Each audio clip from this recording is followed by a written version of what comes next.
O final do século XV e o início do século XVI marcaram uma era de transformações globais sem precedentes. A Europa, impulsionada pelo desejo de expansão comercial, pela busca de prestígio político e pelo espírito de exploração, inaugurava o período conhecido como as Grandes Navegações. Nesse cenário, Portugal e Espanha despontavam como protagonistas, disputando rotas marítimas e territórios no recém-descoberto Novo Mundo e além.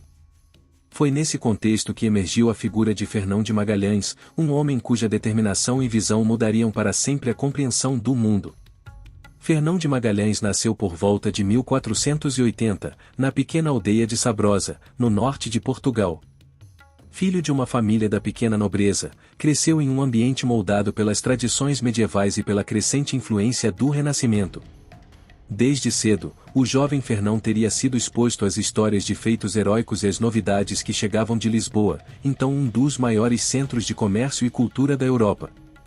A sede por aventuras e descobertas já se fazia presente em sua infância. A época em que Magalhães viveu foi marcada por uma profunda transformação no comércio global. A descoberta de uma rota marítima para a Índia, realizada por Vasco da Gama em 1498, estabeleceu Portugal como uma potência marítima.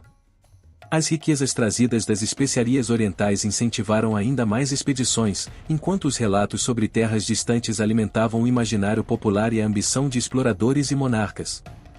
Fernão cresceu em meio a essa atmosfera de oportunidades e desafios.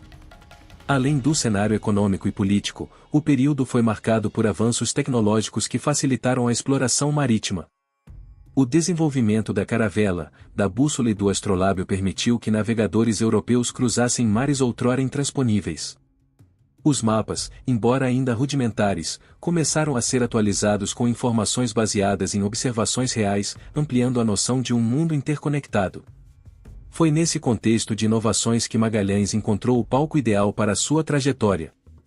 O Tratado de Tordesilhas, assinado em 1494 entre Portugal e Espanha, dividiu o mundo em duas esferas de influência, fomentando a rivalidade entre essas potências. Enquanto Portugal avançava para o leste, dominando rotas na Ásia, a Espanha concentrava seus esforços no oeste, explorando as Américas. Essa divisão geopolítica moldaria não apenas as disputas territoriais, mas também o destino de exploradores como Fernão de Magalhães, que eventualmente se envolveriam nesses jogos de poder.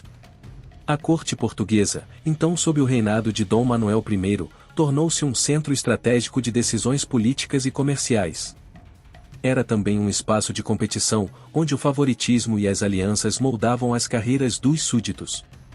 Nesse ambiente, Magalhães começou a construir sua reputação, primeiro como pajem da rainha de Leonor, mais tarde, como militar e marinheiro em expedições às Índias Orientais. No entanto, sua trajetória foi marcada por desentendimentos e escolhas controversas, que o levariam a romper com sua pátria. A ambição de Magalhães de encontrar uma rota ocidental para as especiarias deve ser entendida à luz do contexto científico e geográfico da época.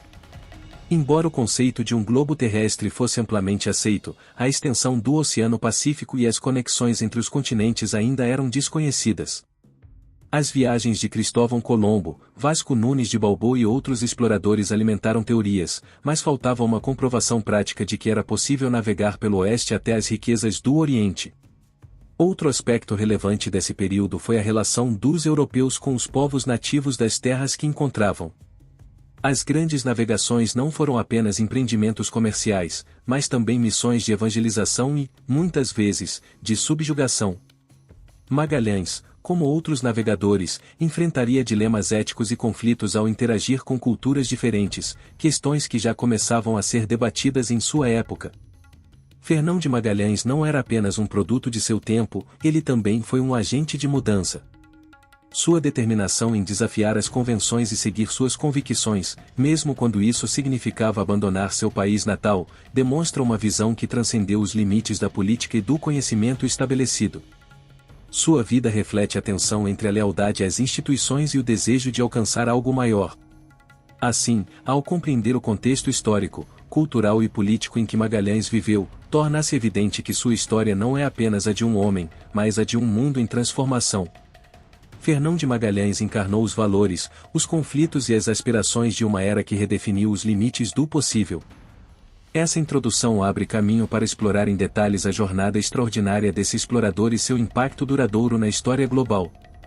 A infância e juventude de Fernão de Magalhães foram marcadas por influências decisivas que moldaram seu caráter e suas ambições. Nascido por volta de 1480 na aldeia de Sabrosa, no norte de Portugal, ele cresceu em uma região de paisagens montanhosas e vida rural, cercado pela simplicidade e pela tradição. Sua família, embora parte da pequena nobreza, não era rica, o que tornou necessária a busca por oportunidades em Lisboa, o centro político e econômico do reino. Desde cedo, Magalhães demonstrou interesse pelo mundo além das fronteiras de sua aldeia.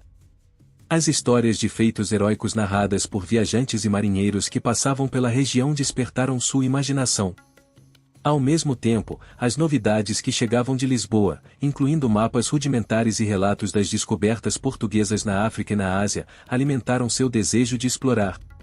Aos 10 anos, Fernão foi enviado para Lisboa para servir como pajem na corte da rainha de Leonor, esposa do rei João II.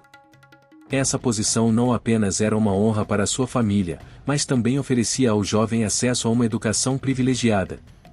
Na corte, Magalhães teve contato com importantes figuras da política e da ciência da época, o que o expôs às discussões sobre navegação, geografia e estratégia militar. O ambiente cortesão foi fundamental para o desenvolvimento de habilidades que seriam essenciais em sua carreira. Magalhães aprendeu a ler, escrever e a falar latim, a língua da erudição e da diplomacia. Também teve acesso aos avanços técnicos em cartografia e navegação, conhecimentos que começaram a florescer na Academia Náutica Portuguesa sob o patrocínio da monarquia. Essa formação diferenciada o preparou para os desafios que encontraria no mar.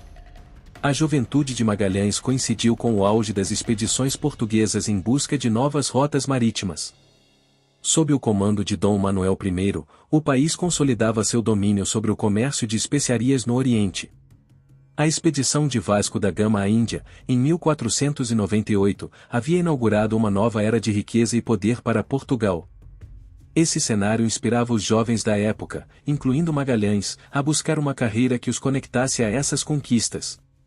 Ao completar sua formação na corte, Magalhães começou a participar de campanhas militares e náuticas, primeiro no norte da África e, mais tarde, nas Índias Orientais. Essas experiências práticas seriam cruciais para o seu amadurecimento. Ele aprendeu a enfrentar adversidades, incluindo condições climáticas extremas, escassez de recursos e combates com povos nativos. Essas dificuldades moldaram sua resiliência e habilidade estratégica, traços que se tornariam centrais em sua jornada. Um dos episódios marcantes em sua carreira inicial foi sua participação na conquista de Malaca, em 1511, um importante centro comercial no Sudeste Asiático. Sob o comando de Afonso de Albuquerque, Magalhães demonstrou coragem e habilidade tática, ganhando o respeito de seus superiores. No entanto, esse período também foi marcado por tensões políticas e rivalidades que começaram a afastá-lo da corte portuguesa. As ambições de Magalhães, no entanto, iam além do papel de soldado ou marinheiro. Ele nutria um interesse crescente por questões geográficas e científicas. Inspirado pelos mapas e relatos que circulavam entre os navegadores, começou a formular teorias sobre a existência de uma passagem ocidental que conectaria o Atlântico ao Pacífico. Essa ideia, embora especulativa na época, seria o embrião de sua expedição mais audaciosa. Ao longo de sua formação, Magalhães também desenvolveu um senso de independência e determinação que o tornavam uma figura singular. Ele não se limitava a seguir ordens ou aceitar as condições impostas por seus superiores. Esse espírito inquieto o levaria, mais tarde, a romper com Portugal e buscar apoio na Espanha para realizar seu sonho de explorar novas rotas. Os primeiros anos de Fernão de Magalhães revelam muito sobre o homem que ele se tornaria. Ele foi moldado por um ambiente que combinava tradição e inovação, desafios e oportunidades. Sua educação privilegiada, suas experiências no mar e sua busca incessante por conhecimento o prepararam para enfrentar as adversidades e superar as limitações impostas por sua época. Esses elementos formaram a base de sua jornada extraordinária, que começava a tomar forma. As expedições portuguesas às Índias Orientais marcaram um período de intenso aprendizado e transformação para Fernão de Magalhães. Essas jornadas não apenas moldaram suas habilidades de navegação e combate, mas também despertaram nele um desejo de explorar além dos limites conhecidos. Entre 1505 e 1512, Magalhães esteve diretamente envolvido nas campanhas que consolidaram a presença de Portugal na Ásia, experiências que foram cruciais para a formação de sua visão estratégica. Em 1505, Magalhães embarcou na frota liderada por Francisco de Almeida, o primeiro vice-rei da Índia. Essa expedição tinha como objetivo estabelecer bases comerciais e fortalecer a influência portuguesa no Oceano Índico, enfrentando tanto competidores europeus quanto potências locais. Durante essa missão, Magalhães vivenciou de perto a complexidade dos conflitos marítimos, que combinavam táticas militares avançadas com negociações diplomáticas delicadas. Uma das primeiras lições que Magalhães aprendeu foi a importância do controle de rotas estratégicas. Portugal buscava dominar os principais entrepostos comerciais, como Calicut, Goa e Malaca, para assegurar o monopólio do lucrativo comércio de especiarias. Nessas campanhas, ele testemunhou a brutalidade e a eficiência das estratégias portuguesas, que incluíam tanto alianças com líderes locais quanto o uso implacável da força militar para subjugar resistências. A experiência de Magalhães em Malaca, em 1511, foi particularmente significativa. Sob o comando de Afonso de Albuquerque, os portugueses capturaram esse importante centro comercial, que conectava a Ásia ao Oriente Médio e à Europa. Magalhães desempenhou um papel ativo nessa conquista, demonstrando coragem e habilidade em combates terrestres e marítimos. A tomada de Malaca não apenas reforçou a posição de Portugal no Sudeste Asiático, mas também ampliou os horizontes de Magalhães sobre as possibilidades do comércio global. Além das batalhas, Magalhães foi exposto a culturas, religiões e costumes diversos durante suas expedições. O contato com os povos da Índia, do Sudeste Asiático e das Ilhas Molucas revelou a ele um mundo muito mais vasto e complexo do que o que era conhecido na Europa. Esse intercâmbio cultural moldou sua visão de mundo e despertou sua curiosidade sobre os mistérios do Pacífico, um oceano ainda inexplorado pelos europeus. No entanto, a vida no mar não era apenas uma sequência de aventuras e descobertas. Magalhães enfrentou inúmeras dificuldades durante essas expedições, incluindo doenças, fome e motins. Os marinheiros viviam em condições precárias, muitas vezes navegando por meses sem avistar terra. Essas adversidades forjaram em Magalhães uma resiliência que o prepararia para os desafios ainda maiores que enfrentaria no futuro. Apesar de seu sucesso como combatente navegador, Magalhães começou a enfrentar desentendimentos com seus superiores em Portugal. Ele sentia que suas contribuições não eram devidamente reconhecidas e que seu potencial estava sendo subestimado. Essas tensões se intensificaram quando ele foi acusado de envolvimento em práticas comerciais ilegais, um incidente que comprometeu sua relação com a corte portuguesa. De volta a Lisboa, em 1512, Magalhães percebeu que seu papel nas expedições estava sendo eclipsado por outros comandantes. Mesmo tendo participado de campanhas decisivas, ele não recebeu as recompensas e honrarias que esperava. Esse descontentamento foi agravado por sua percepção de que Portugal estava mais interessado em consolidar seu domínio na Ásia do que em explorar novas rotas marítimas. Foi durante esse período de frustração que Magalhães começou a conceber a ideia de uma rota ocidental para as Ilhas Molucas, conhecidas como as Ilhas das Especiarias. Ele acreditava que era possível alcançar essas terras navegando pelo oeste, contornando o continente americano. Embora essa ideia fosse audaciosa, ela não encontrou receptividade em Portugal, onde o foco permanecia no controle das rotas orientais. As experiências de Magalhães nas Índias Orientais, portanto, foram uma mistura de conquistas e desilusões. Ele havia provado sua competência como marinheiro e estrategista, mas sentia que suas ambições eram limitadas pelas prioridades da monarquia portuguesa. Esse conflito interno seria o ponto de partida para sua decisão de buscar apoio na Espanha, uma escolha que mudaria o curso de sua vida e da história da navegação. A concepção de uma rota ocidental para as especiarias foi um marco na trajetória de Fernão de Magalhães. Essa ideia nasceu de um contexto de crescente competição entre as potências marítimas da época, especialmente Portugal e Espanha, que disputavam o domínio das rotas comerciais. Magalhães, com sua experiência e conhecimento acumulados nas expedições às Índias Orientais, começou a imaginar um caminho alternativo, capaz de conectar o Atlântico ao Pacífico e, assim, proporcionar acesso direto às Ilhas Molucas. Durante o início do século XVI, as Ilhas Molucas eram o epicentro do comércio de especiarias, especialmente cravo e noz-moscada, produtos extremamente valorizados na Europa. O domínio português sobre as rotas orientais assegurava sua supremacia nesse comércio, mas as dificuldades logísticas e os altos custos despertavam interesse em descobrir novas rotas. A ideia de um caminho pelo oeste era tanto um desafio geográfico quanto uma oportunidade estratégica para romper com os monopólios estabelecidos. Magalhães começou a aprofundar seus estudos sobre cartografia e relatos de navegadores anteriores. Ele estava familiarizado com os mapas de Ptolomeu e as teorias que postulavam a existência de um estreito ligando o Atlântico ao Pacífico. Esses conhecimentos, combinados com a convicção de que a Terra era redonda, o levaram a acreditar que seria possível atingir as Ilhas Molucas navegando em direção ao oeste. Era uma hipótese ousada, mas alinhada com o espírito exploratório de sua época. A busca por uma rota ocidental já havia sido tentada por navegadores como Cristóvão Colombo e Américo Vespúcio, mas sem sucesso em alcançar as especiarias orientais. Colombo, ao cruzar o Atlântico, descobriu as Américas, mas morreu sem compreender que não havia chegado à Ásia. Magalhães, por outro lado, estava determinado a encontrar um caminho que confirmasse sua teoria e ligasse os dois grandes oceanos do globo. No entanto, promover essa ideia em Portugal mostrou-se uma tarefa difícil.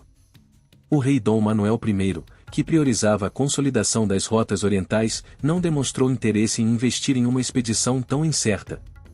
Além disso, o Tratado de Tordesilhas, firmado em 1494, dividia o mundo em duas esferas de influência, a oeste, para a Espanha, e a leste, para Portugal. O projeto de Magalhães poderia violar os acordos diplomáticos, o que dificultava ainda mais sua aceitação pela corte portuguesa. A rejeição em Portugal marcou um momento de ruptura na vida de Magalhães. Ele sentiu que sua lealdade e serviços ao reino não estavam sendo devidamente valorizados. Apesar da negativa, ele continuou a trabalhar em sua ideia, confiando que sua experiência e conhecimento poderiam convencê-lo a buscar apoio em outro lugar. Assim, começou a considerar a possibilidade de apresentar sua proposta à Espanha, rival histórica de Portugal. Em 1517, Magalhães decidiu abandonar sua terra natal e viajar para Sevilha, onde começou a negociar com a coroa espanhola. Ele sabia que sua proposta poderia interessar ao jovem rei Carlos I, que buscava consolidar o poder espanhol no comércio marítimo e expandir sua influência global. Magalhães apresentou um projeto detalhado, prometendo que poderia alcançar as Ilhas Molucas navegando pelo oeste dentro da esfera espanhola estabelecida pelo Tratado de Tordesilhas. O plano de Magalhães foi recebido com ceticismo inicial na Espanha, mas ele contou com o apoio de figuras influentes, como o bispo Juan Rodrigues de Fonseca e o cartógrafo Rui Faleiro, que ajudaram a convencer o rei. Para Magalhães, esse foi um momento decisivo, sua determinação e habilidade em articular a importância de sua expedição fizeram com que a Espanha assumisse o risco de financiar sua ousada jornada. A concepção de uma rota para o oeste transcendeu questões geográficas. Era um desafio político e econômico, pois prometia mudar o equilíbrio de poder entre as potências marítimas. Magalhães sabia que, se fosse bem-sucedido, poderia não apenas garantir acesso às riquezas das Molucas para a Espanha, mas também consolidar sua própria reputação como um dos maiores navegadores de sua era.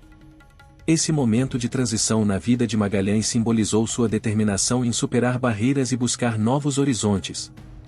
Ele não era apenas um homem de ação, mas também um visionário que compreendia o impacto de suas ideias. A partir dessa decisão, sua jornada tomou um rumo irreversível, levando-o a embarcar na expedição que seria lembrada como a primeira circunnavegação da Terra. Após ganhar o apoio da coroa espanhola, Fernão de Magalhães iniciou os preparativos para a expedição que ficaria conhecida como uma das mais importantes da história da humanidade.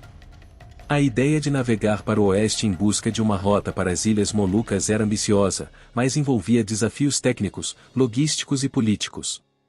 Cada detalhe precisava ser planejado cuidadosamente, pois qualquer falha poderia comprometer o sucesso da jornada. O ponto de partida para os preparativos foi o contrato firmado entre Magalhães e o rei Carlos I da Espanha em 1518. O acordo, conhecido como a Capitulação de Valladolid, concedia a Magalhães e seu colaborador Rui Faleiro os direitos sobre grande parte das riquezas que fossem encontradas, bem como o título de governadores das terras descobertas. Esse contrato refletia a confiança do rei no projeto, mas também destacava o alto risco envolvido, uma vez que o retorno financeiro era incerto. A montagem da frota foi uma tarefa complexa. O projeto exigia navios resistentes e bem equipados para atravessar o Atlântico e o Pacífico, enfrentando mares desconhecidos e condições climáticas imprevisíveis. Magalhães conseguiu reunir 5 embarcações, a Trinidad, sua nau Capitânia, a San Antônio, a Concepción, a Vitória e a Santiago. Cada uma foi equipada com provisões suficientes para uma longa jornada, incluindo alimentos, água, armas e instrumentos de navegação. Outro desafio foi recrutar uma tripulação qualificada e confiável. A expedição contou com cerca de 270 homens, oriundos de diferentes nacionalidades, incluindo espanhóis, portugueses, italianos e outros europeus. No entanto, as diferenças culturais e a rivalidade histórica entre espanhóis e portugueses geraram tensões desde o início. Magalhães, sendo português a serviço da Espanha, enfrentou desconfianças e teve que se esforçar para impor sua autoridade. Além disso, a expedição exigiu um planejamento meticuloso em termos de rota e objetivos. Magalhães trabalhou com cartógrafos e astrônomos para mapear o trajeto mais provável até as Molucas, levando em conta as limitações do conhecimento geográfico da época. Embora houvesse especulações sobre a existência de um estreito conectando os oceanos Atlântico e Pacífico, sua localização exata permanecia desconhecida, tornando a navegação um verdadeiro ato de fé. O financiamento foi outro ponto crítico. Apesar do apoio da coroa espanhola, os custos da expedição eram elevados, e parte dos recursos veio de investidores privados. Essa dependência de financiamento externo aumentava a pressão sobre Magalhães para garantir o sucesso da jornada. Qualquer fracasso poderia significar não apenas perdas financeiras, mas também a desonra para ele e seus patrocinadores. Paralelamente, Magalhães precisou lidar com intrigas políticas e oposição dentro da própria Espanha. Alguns nobres espanhóis viam com desconfiança o fato de um português liderar uma expedição financiada pela coroa espanhola. Além disso, representantes de Portugal fizeram esforços diplomáticos para sabotar a missão, alegando que ela violava o Tratado de Tordesilhas. Magalhães teve que usar sua habilidade diplomática para superar esses obstáculos e garantir que a expedição prosseguisse. Apesar das dificuldades, Magalhães demonstrou um notável senso de liderança e determinação. Ele supervisionou pessoalmente a preparação dos navios, a seleção da tripulação e o abastecimento, garantindo que cada detalhe fosse levado em conta. Sua experiência em expedições anteriores e seu conhecimento técnico foram essenciais para antecipar e mitigar riscos, aumentando as chances de sucesso da empreitada. Os preparativos também envolveram instruções detalhadas para a tripulação. Magalhães enfatizou a importância da disciplina e da obediência, sabendo que a coesão entre os homens seria crucial para enfrentar os desafios da viagem. Ele também deixou claro que a expedição tinha um objetivo maior, não apenas encontrar uma rota comercial, mas também expandir os horizontes do conhecimento humano. Em setembro de 1519, após meses de intenso planejamento, a frota finalmente partiu do porto de Sanlúcar de Barrameda, na Espanha. O momento marcava o início de uma jornada histórica, que prometia não apenas redefinir as rotas marítimas, mas também ampliar a compreensão do mundo. Para Magalhães, era a concretização de um sonho e a oportunidade de provar que a visão que ele nutrira durante anos poderia se tornar realidade. Os preparativos, embora exaustivos, eram apenas o prelúdio dos desafios épicos que viriam a seguir. A partida da frota de Fernão de Magalhães, em setembro de 1519, marcou o início de uma jornada repleta de incertezas e desafios. O objetivo era encontrar uma passagem pelo continente americano que conectasse o Oceano Atlântico ao Oceano Pacífico, permitindo o acesso às Ilhas Molucas. Essa primeira etapa da expedição seria crucial para testar a preparação da tripulação, a resistência das embarcações e a liderança de Magalhães. A viagem pelo Atlântico começou com condições relativamente favoráveis. Os ventos alísios impulsionaram os navios em direção às Ilhas Canárias, um importante ponto de abastecimento e ajuste na rota. Nesse momento, Magalhães demonstrou sua habilidade em navegação e liderança, garantindo que a frota se mantivesse coesa e eficiente. No entanto, a tranquilidade inicial logo daria lugar a tensões e desafios crescentes. Uma das primeiras dificuldades enfrentadas pela expedição foi o clima imprevisível. Tempestades intensas ameaçavam a integridade dos navios e testavam a moral da tripulação. Magalhães, experiente em enfrentar adversidades no mar, manteve a calma e liderou os esforços para superar esses obstáculos, reforçando a importância da disciplina e da união entre os marinheiros. A convivência a bordo das embarcações também começou a revelar os primeiros sinais de conflito. A tripulação era composta por homens de diferentes nacionalidades e com interesses variados, e as rivalidades começaram a se manifestar. Magalhães, como líder, teve que mediar disputas e impor sua autoridade, mesmo enfrentando resistência de alguns oficiais espanhóis, que desconfiavam de sua lealdade por ele ser português. Após semanas de navegação, a frota alcançou a costa do Brasil, um território que já era conhecido pelos portugueses. Embora não fosse o destino final, essa parada permitiu que a tripulação reabastecesse as provisões e realizasse reparos nos navios. O contato com os povos indígenas também marcou esse momento, proporcionando um breve alívio para os marinheiros, que enfrentavam o desgaste físico e psicológico da longa jornada. A partir do Brasil, Magalhães conduziu a frota em direção ao sul, em busca do estreito que ele acreditava existir para conectar o Atlântico ao Pacífico. Essa etapa da viagem foi marcada por incertezas, pois não havia mapas confiáveis que confirmassem a localização da passagem. A expedição navegou ao longo da costa da América do Sul, enfrentando águas desconhecidas e cada vez mais hostis à medida que avançavam.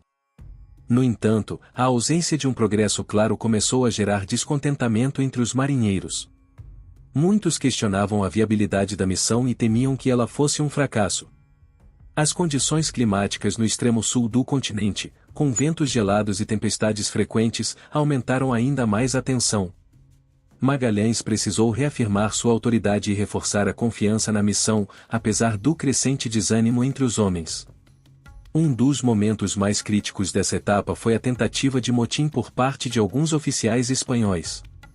Eles acreditavam que a liderança de Magalhães estava colocando a tripulação em perigo e propuseram retornar à Espanha.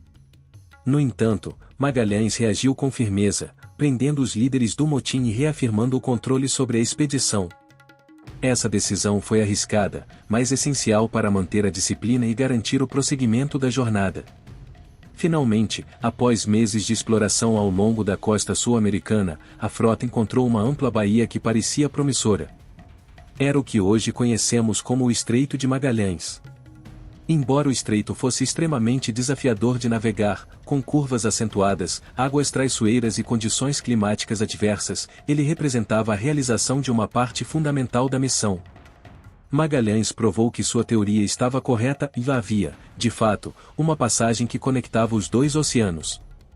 A travessia do Atlântico foi um período de grandes desafios, mas também de descobertas e superação.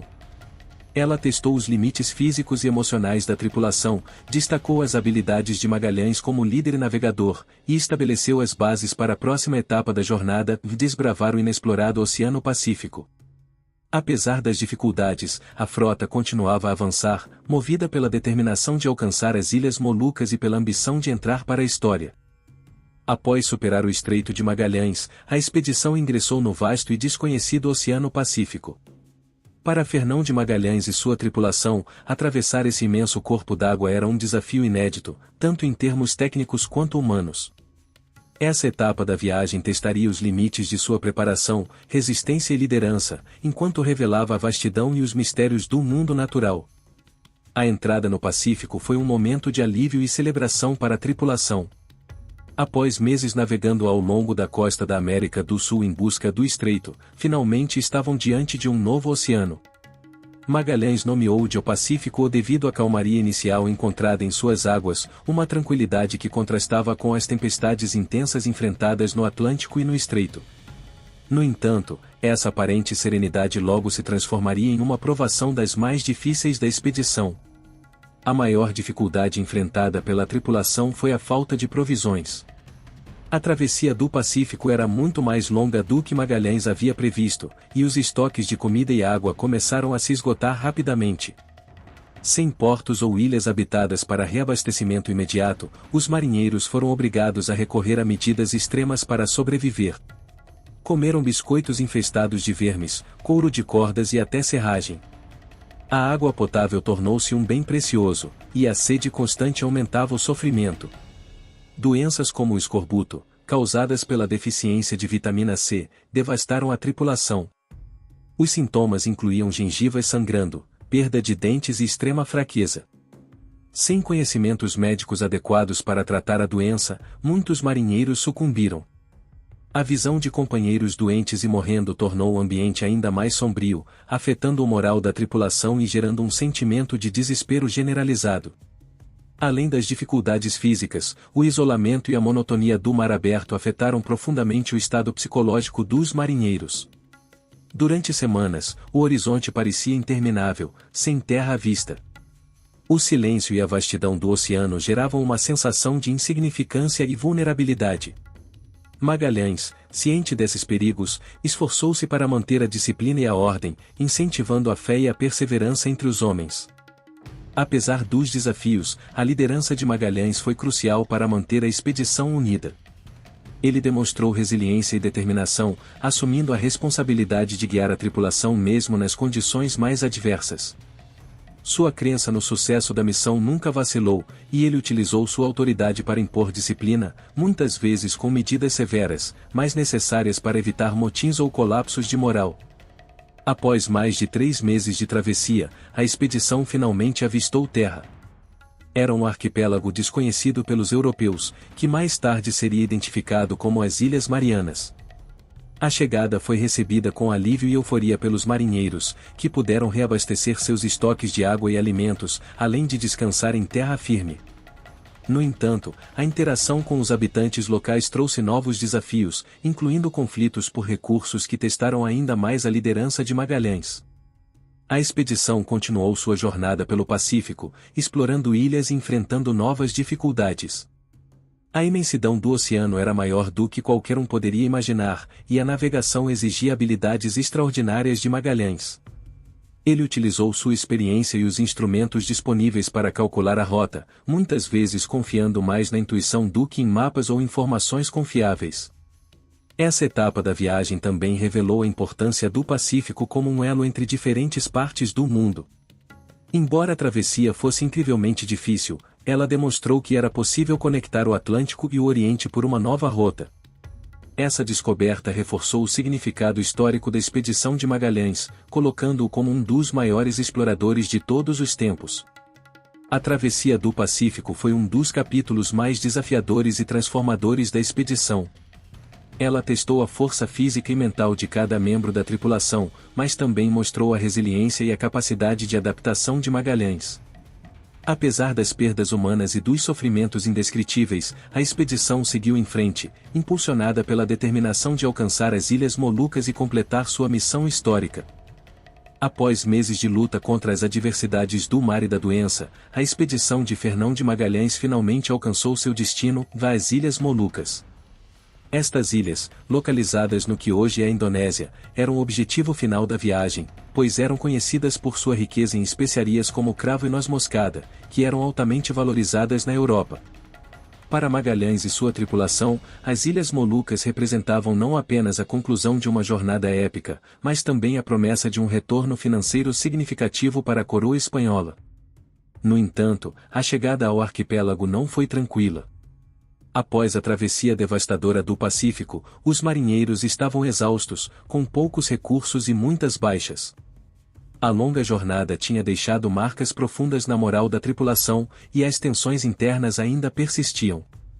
Além disso, a chegada às ilhas não significava que os problemas haviam terminado, pelo contrário, novos desafios surgiram com o contato com os habitantes locais e a negociação de alianças e acordos comerciais. As Ilhas Molucas eram habitadas por diversas etnias, cada uma com sua própria cultura e formas de governo.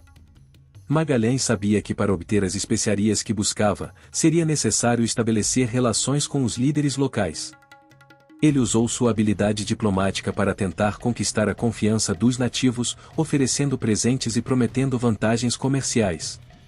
No entanto, as negociações nem sempre foram bem-sucedidas, e nem todos os povos das ilhas estavam dispostos a colaborar pacificamente com os estrangeiros. Em uma das ilhas, os portugueses, que já tinham presença na região, mostraram-se hostis à presença espanhola.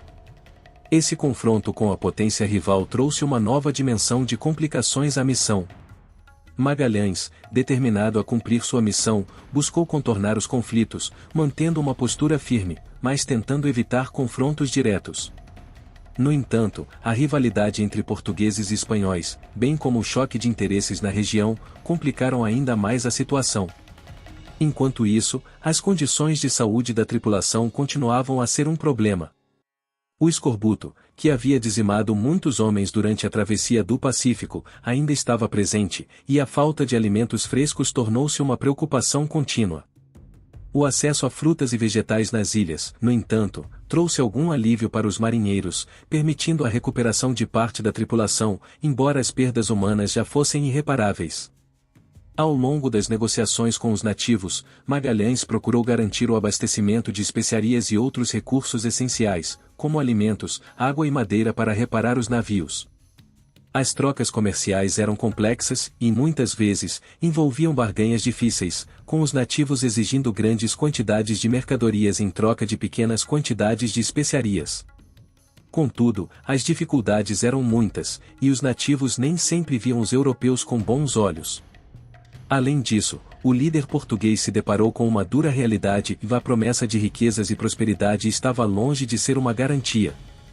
A situação política nas ilhas era instável, com diferentes facções locais disputando poder e recursos.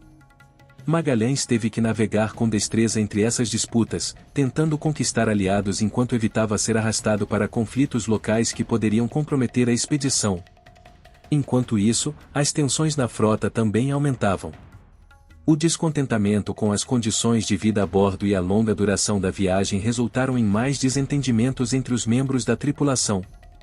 Alguns dos oficiais mais experientes começaram a questionar a liderança de Magalhães, com algumas facções da tripulação exigindo um retorno à Espanha, considerando que o objetivo da missão já havia sido alcançado. Magalhães, no entanto, manteve sua determinação e assegurou que sua autoridade fosse reconhecida, apesar da crescente insatisfação. Foi nesse cenário de desafios internos e externos que Magalhães tomou a decisão de dividir a frota. Ele enviou uma das embarcações, a Vitória, de volta à Espanha com as especiarias obtidas, como uma forma de garantir um retorno positivo à coroa, enquanto ele permanecia com o resto da frota para continuar sua exploração e assegurar mais riquezas. Essa decisão de enviar um navio de volta também foi estratégica, pois ajudava a aliviar a pressão sobre os recursos da expedição. No entanto, a missão de Magalhães estava longe de ser concluída, e novos desafios surgiriam com o passar do tempo. As dificuldades com os nativos, as tensões internas e a constante ameaça de falhar em sua missão impuseram a Magalhães e sua tripulação um nível de pressão ainda mais alto. As Ilhas Molucas eram o ponto de chegada, mas o verdadeiro sucesso da expedição ainda estava por vir, e o futuro da jornada dependia da habilidade de Magalhães em enfrentar esses desafios de forma estratégica. A chegada às Ilhas Molucas foi um marco significativo, mas também um lembrete de que as maiores conquistas na exploração frequentemente vêm acompanhadas de dificuldades imprevistas. Magalhães, em seu espírito indomável, continuava a avançar em direção a seus objetivos, determinado a conquistar não só a sua própria imortalidade, mas também a glória da coroa espanhola. O verdadeiro valor de sua expedição estava por ser revelado nos próximos passos, enquanto a jornada continuava a desafiar as expectativas e a história. Embora a expedição de Fernão de Magalhães tivesse alcançado uma das suas maiores conquistas ao chegar às Ilhas Molucas, o destino de seu líder estava prestes a tomar um rumo trágico. Magalhães, que havia superado inúmeros obstáculos, incluindo tempestades, motins e doenças, não conseguiria viver para testemunhar a conclusão de sua jornada histórica. Sua morte, ocorrida em 1521, foi um ponto de virada dramático, que marcaria o fim de sua liderança e o início de uma nova fase na expedição. O motivo de sua morte está intrinsecamente ligado aos conflitos locais nas Filipinas, um arquipélago que Magalhães e sua tripulação haviam alcançado durante a busca por recursos adicionais e apoio para a continuidade da missão. Ao chegar às Filipinas, Magalhães se deparou com uma região dominada por tribos nativas e disputas internas entre os diferentes grupos. O encontro com os nativos e os conflitos que se seguiram seriam, em última instância, o fator determinante para a queda do comandante português. Em uma tentativa de estabelecer alianças com os locais, Magalhães se envolveu em um conflito entre duas tribos rivais, uma decisão que provaria ser fatal.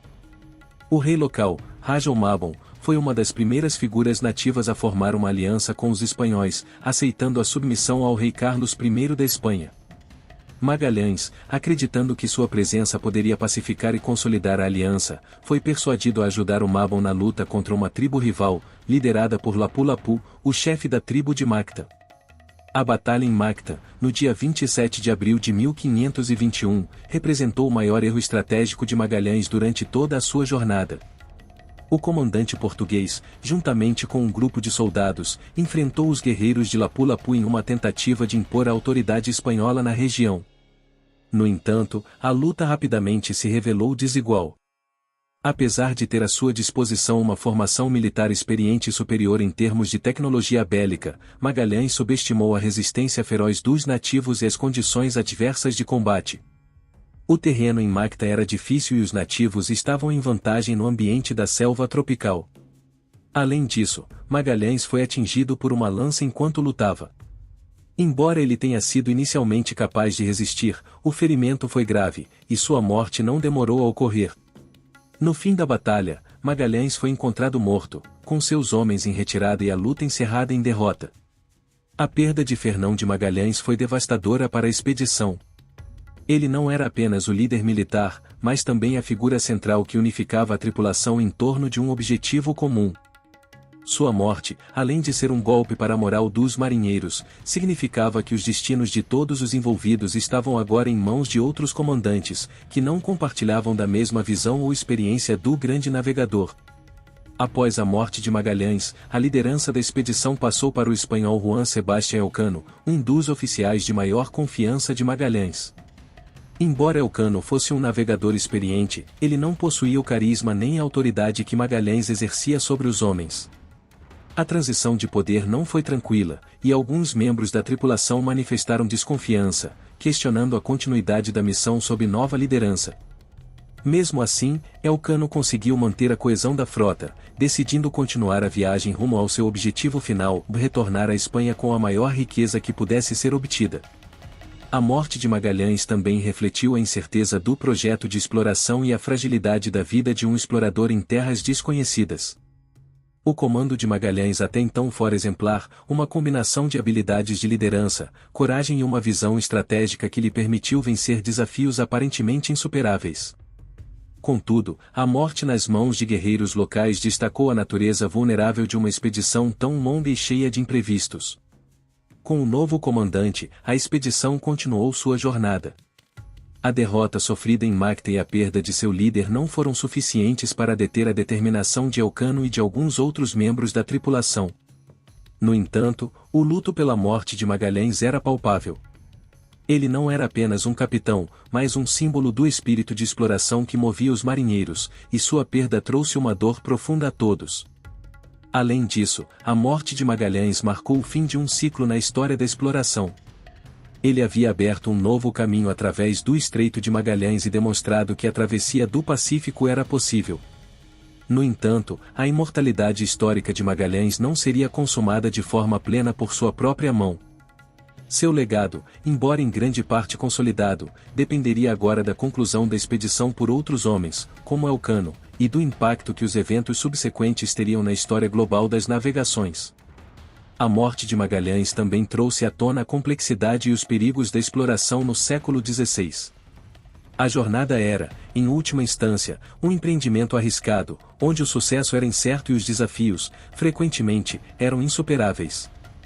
No entanto, mesmo com a perda do comandante, o espírito da expedição e a luta pela descoberta de novas rotas comerciais continuaram, e a jornada continuaria a ser uma das mais notáveis da história da humanidade. Após a morte de Fernão de Magalhães, a expedição continuou, liderada por Juan Sebastián Elcano, e, finalmente, completou o que Magalhães havia começado, a primeira circunnavegação do globo. Embora Magalhães não tenha vivido para ver o sucesso completo de sua missão, seu legado como pioneiro da exploração mundial e como líder de uma das viagens mais importantes da história da humanidade perdura até hoje. A travessia realizada pelos seus homens não apenas abriu novos horizontes para a exploração geográfica, mas também transformou a percepção do mundo na época. Sob o comando de Elcano, os marinheiros conseguiram superar os últimos obstáculos de uma jornada que parecia interminável. Após a morte de Magalhães, a expedição enfrentou mais desafios, como a escassez de alimentos, a desconfiança mútua entre os tripulantes e os constantes conflitos com as populações locais. No entanto, apesar das perdas humanas e dos muitos percalços, a determinação e a experiência acumulada durante a viagem possibilitaram que o grupo finalmente alcançasse as ilhas espanholas nas Índias Orientais. O retorno à Espanha, após quase 3 anos de viagem, foi triunfante, mas marcado pela dor das perdas. Apenas uma das 5 embarcações originais retornou, a Vitória, e apenas uma fração da tripulação sobrevivera à missão. As viagens através de mares desconhecidos, o contato com diferentes culturas e as dificuldades internas haviam cobrado um preço alto. Contudo, a chegada da Vitória representou uma enorme vitória, pois, mais do que uma viagem comercial ou científica, tratava-se da realização de um feito inédito na história da navegação. A expedição de Magalhães e seus homens havia provado que a Terra era, de fato, redonda, e que era possível contorná-la em uma única jornada. Esse feito, então, mudou para sempre a forma como o mundo ocidental entendia a geografia e as rotas comerciais globais. As especiarias das Ilhas Molucas, que haviam sido o objetivo inicial da expedição, começaram a entrar na Europa de forma mais constante e barata, o que gerou uma verdadeira revolução no comércio. A história da viagem também iluminou um outro aspecto do legado de Magalhães, da ideia de que a exploração tinha um valor intrínseco além do simples ganho econômico. A experiência de atravessar o Pacífico, de enfrentar culturas e povos desconhecidos, trouxe à tona questões de etnia, comércio e poder. Além disso, a própria jornada de Magalhães e seus homens desafiou as estruturas políticas e sociais da época, expandindo as fronteiras do que era considerado possível para os navegadores europeus. Embora o objetivo original de Magalhães de estabelecer uma nova rota comercial para as Molucas não tenha sido completamente bem-sucedido durante sua vida, sua expedição abriu caminho para futuras explorações europeias. Sua viagem desafiou as convenções de navegação da época, mostrou que o Oceano Pacífico era vasto e interconectado com outras partes do mundo e, finalmente, pavimentou o caminho para futuras rotas comerciais entre o Ocidente e o Oriente. A Vitória, ao retornar à Espanha, trouxe consigo um mapa mais detalhado das rotas e novas descobertas geográficas, que seriam essenciais para os navegadores posteriores. O legado de Magalhães também se reflete na maneira como ele foi visto nas culturas europeias e indígenas. Em um primeiro momento, ele foi tratado como um herói nacional, alguém que havia expandido as fronteiras do Império Espanhol e colocado seu nome entre os maiores exploradores da história. No entanto, a relação entre os europeus e os povos indígenas das novas terras continuou a ser marcada por conflitos e desigualdades, o que trouxe uma reflexão mais profunda sobre os impactos da colonização e da exploração. Em termos de impacto direto, a circunnavegação do globo fortaleceu a posição da Espanha como potência imperial, abrindo novas fronteiras para a exploração colonial no Pacífico e no Novo Mundo. Ao mesmo tempo, a missão revelou os limites da capacidade humana de resistir aos desafios da natureza e dos próprios erros cometidos ao longo do caminho. As perdas humanas e materiais da expedição, como as mortes e os naufrágios, ilustraram a fragilidade das expedições marítimas da época, evidenciando a bravura e o sacrifício de muitos que buscaram novos mundos.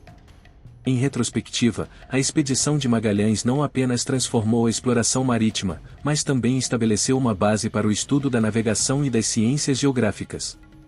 A circunnavegação do globo provou que era possível traçar rotas comerciais entre diferentes partes do mundo e, assim, abriu caminho para uma nova era de globalização. O trabalho de Magalhães, que começou com a exploração de uma rota para as especiarias, tornou-se, com o tempo, um marco na história do conhecimento humano sobre o planeta. Por fim, a morte de Magalhães, embora trágica, não apagou seu legado.